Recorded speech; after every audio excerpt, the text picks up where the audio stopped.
Welcome to Hive Mind. This is Edge with my co-host Speaker. We're here today to talk about the situation in Shanghai. But first, how you doing, Speaker? I'm good. How you been? Been good. Feel like it's been a bit since we've chatted, so it's nice to get to do another video with you.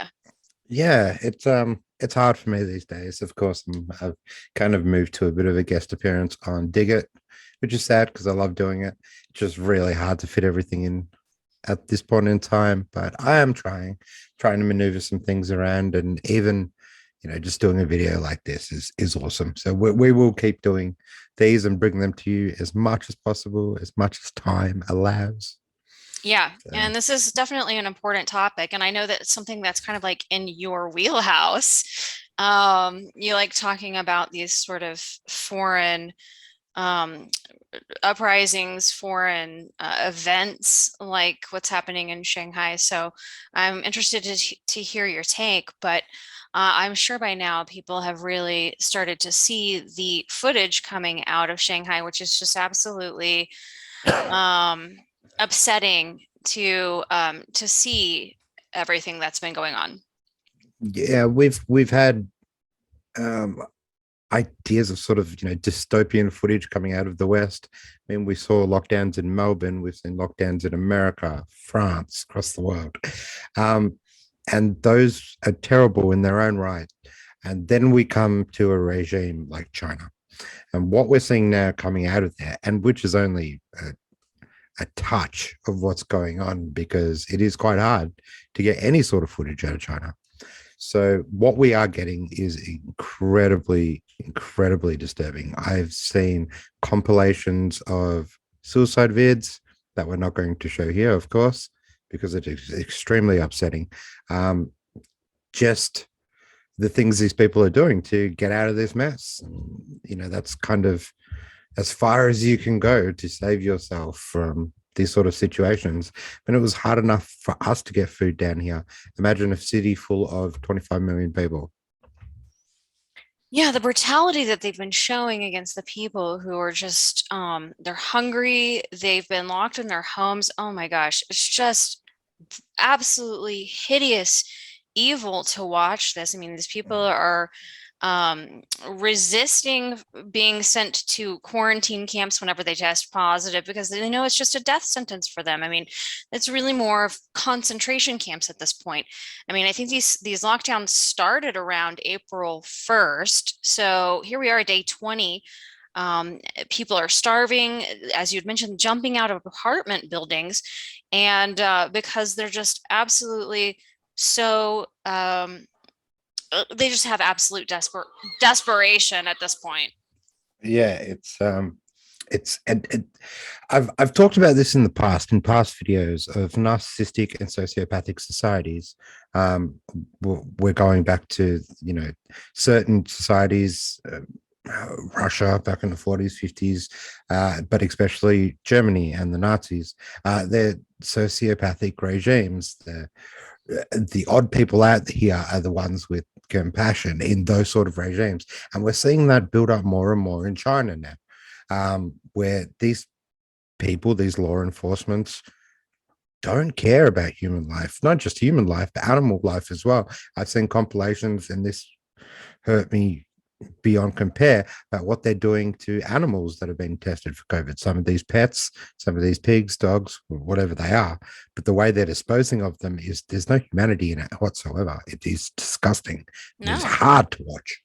it is absolutely just heartbreaking to watch. Yes, and I don't know if their justification is that they're COVID positive, or what I've heard in a lot of cases is that people that test positive, their pets are being rounded up, and yes, just killed in mass. I mean, I've seen just horrific footage of cats and dogs being rounded up in like garbage bags, and Mhm. while still alive, just being held in these garbage bags in groups of, 5 or 10 pets in a bag and just moaning and groaning for their lives.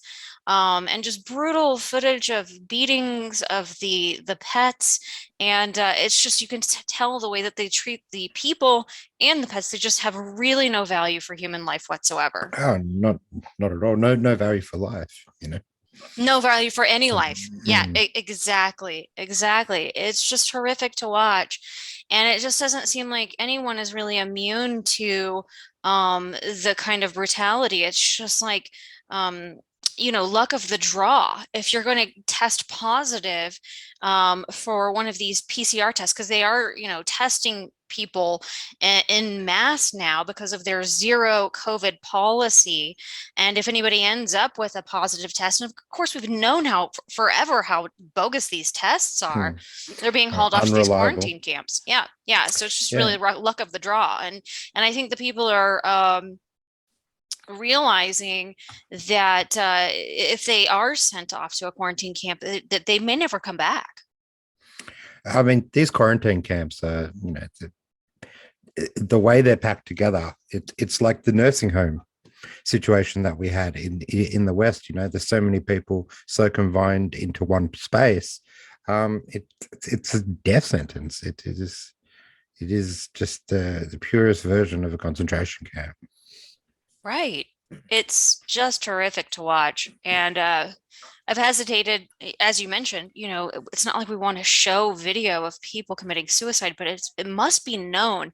We must get this message out there that literally people are at the end of their ropes, starving and actually choosing suicide over starving slowly, and just really falling from, to their deaths from their apartment buildings. Incredibly Yeah. sad. And the compilation that I saw earlier, it goes for about 3 minutes, and every 10 seconds there is a suicide. And it's incredibly hard to watch, in all different ways, just trying to escape this control and this terror. Yeah, yeah. And it looks like some of the people really, because this is really rare to see, people Very coming rare to out change. uh, Hmm. under these circumstances with lockdowns for them to not comply in mass like that. But I guess with when you're hungry, you have no food in your refrigerator, literally. Hmm. You're willing to do something about it. So people have been apparently coming out um, to in protest Hmm. to these lockdowns. I mean, it's crazy. A city of 25 million people. This is uh, just insane what we're seeing. I mean, we had Xi Jinping come out and say that living with COVID, and anyone that thinks that is in a state of wrong think. Yeah, yeah. And so what do these quarantine camps look like? It looks like there's some footage that we have here. The conditions that from what I understand of these so-called quarantine camps, or really concentration camps, are even worse than that of the lockdowns of people in their apartments. Is that not the case? Hmm. Oh, I mean, 100%. rationing of food and electricity. So they're suffering just as bad, if not more, than those who are on lockdown in their homes. And think about those who have other illnesses other than COVID, who are forced to stay in their homes without seeking any kind of medical, attention whatsoever. So it's just a complete and utter breakdown of society happening, it seems, in Shanghai. But my question is, why is all of this happening now? And I know this is, uh, I'm not as cluey with you as in what could be going on here, but I do know you have a few theories, and I am very excited to hear them, of what you believe this all details, because we know when major events happen, there's always something behind it, whether we know what it is or not, whatever. It's always a prerequisite to something. Yeah, yeah, exactly. And I have a few theories, and I want to run them by you and see what your thoughts are. Remember the situation in Hong Kong just prior to or right around the time of the release of the bioweapon from Wuhan, Yep. right? And the protests and the uprising that were happening there, I find the timing at that time, the Hong Kong protests and the release of the virus in late 2019, it's just too precise to be coincidence. That had to at least be one factor as to why it was released. What do you think on that? No, I think that's a solid assumption, because that was getting out of hand, crazy getting out of hand. It was getting the world's attention. Everyone was looking at it. And Right. we have a very similar situation here. Right. And so what did China do? Well, they locked everyone down, stamped out the protest, and then they took Hong Kong. And now what we're seeing in Shanghai, which in many ways is a lot like Hong Kong, um, and they're facing the brutal lockdowns. And I understand that Hong Kong and Shanghai have a lot of history between those two cities and some connections and some similarities. And just as China wanted to root out any form of dissidence, any form of free thinking, Western ideology, human rights in Hong Kong, it looks like they're attempting to do the same thing here in Shanghai, which also happens to be a hub of Western and international business, which kind of brings in that Western ideology. Mm-hmm.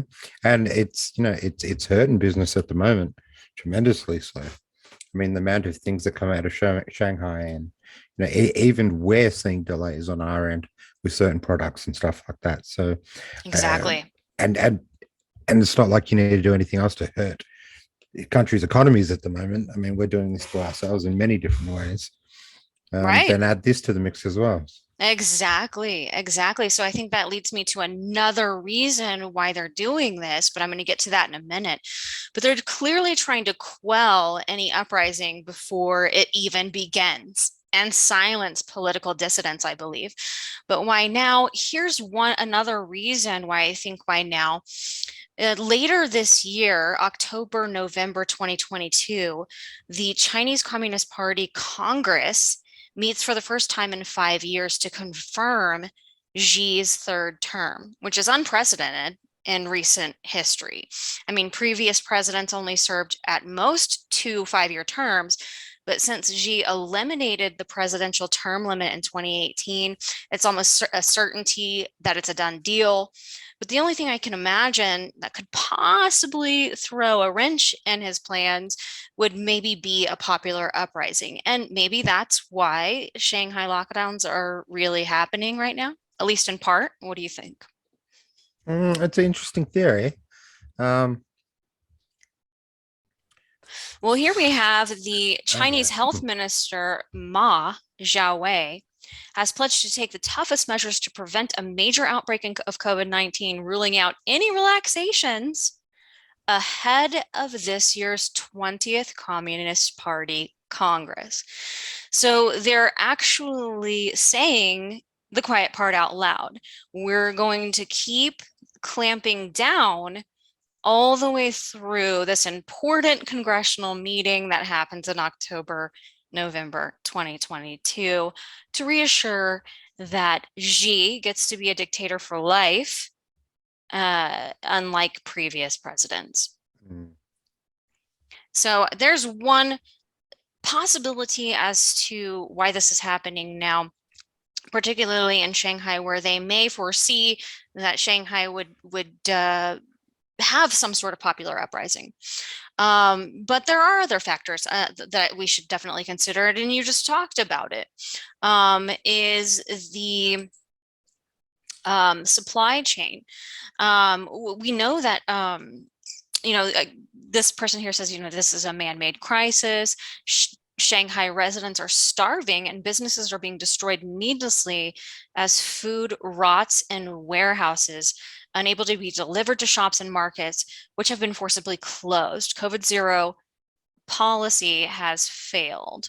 So, but I do think this, sorry, I do think this is intentional, and maybe another factor involved here. We know that China and the West, meaning the US, Australia, other countries, is in an economic warfare.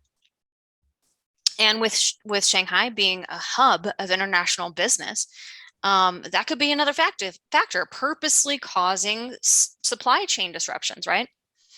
That's a good one. Yeah. 100%. Yeah, and another kind of factor that relates or connects to that is the third possibility, which is China seeing what's happening with Russia right now. The Russia and Ukraine war that's happening, and the sanctions that have been imposed on Russia. Um, and China's also got their eye on Taiwan and thinking, what should we do in preparation, knowing that the West is going to then impose sanctions on us. And so this may be a strategy to just kind of root out Western businesses or any kind of connections in preparation for their plans for Taiwan. What do you think? That's a good one, actually, to put this sense of guilt on the world, even if they try to sanction them when they do that. It's clever. Just basically, China's clamping down and trying to centralize everything and keep everything within China to insulate itself in preparation for moves that it's going to make on Taiwan, knowing that the West is going to sanction them. And so maybe Shanghai is part of that plan. We know that they've had their eyes on Taiwan for quite some time now. And there's been a lot of talk that they're going to make a move soon. I think that's highly probable. That the war that we're currently in, the psychological war, the economic war, it could very well go kinetic very soon over Taiwan. What do you think? Highly possible. Yeah. But I just don't know if they're going to move on Taiwan yet. Um, but all these things seem to be coming together. I mean, Russia's always the bulldog; they always go first, and China sort of uses that as a testing ground to see how the world reacts. Um, and then they do it. So it's yeah, no, it's interesting. It seems like they have several motivations for doing this now. I don't believe this has anything to do with the zero COVID policy. I think it's in preparation for making moves on Taiwan, expectations that sanctions will occur. So trying to um, conduct that economic warfare against the West through Shanghai. Also trying to clamp down on any kind of and quell any kind of potential uprisings in a city like Shanghai, which has some similarities, not exactly like Hong Kong, but uh, perhaps they want to root out any political dissidents in Shanghai prior to or as a pretext to their plans to move on Taiwan. Mm. Either way, No, it's really all very good theories, Mitch. Either way, it's just really devastating to watch what's been happening in Shanghai. And I'm just feeling for the people over there and hoping that, you know, that we can bring an end to this kind of brutality. Um, it's just, it's just really hard to watch. And it's strange. You've got a lot of people, hashtagging, free Ukraine, but not that many talking about Shanghai at the moment. And it's pretty simple why. And it's because their TV hasn't told them to. So Exactly. Yeah, so much sympathy for the people in Ukraine. And I do sympathize with the people in Ukraine. It's not their fault that they're being used on both sides. But yeah, it's just radio silence about what's happening in Shanghai. 100%. So And any yeah, if you want to see some of this footage of some of the stuff that we mentioned, it is very hard to watch. Of course, we're not going to put any links or anything, but you can search it on Twitter. It's very easy to find. All you have to do is type in Shanghai and go to videos. It's not hard at all in any way. But it's devastating, and it will definitely give you a reality check of what's really happening there.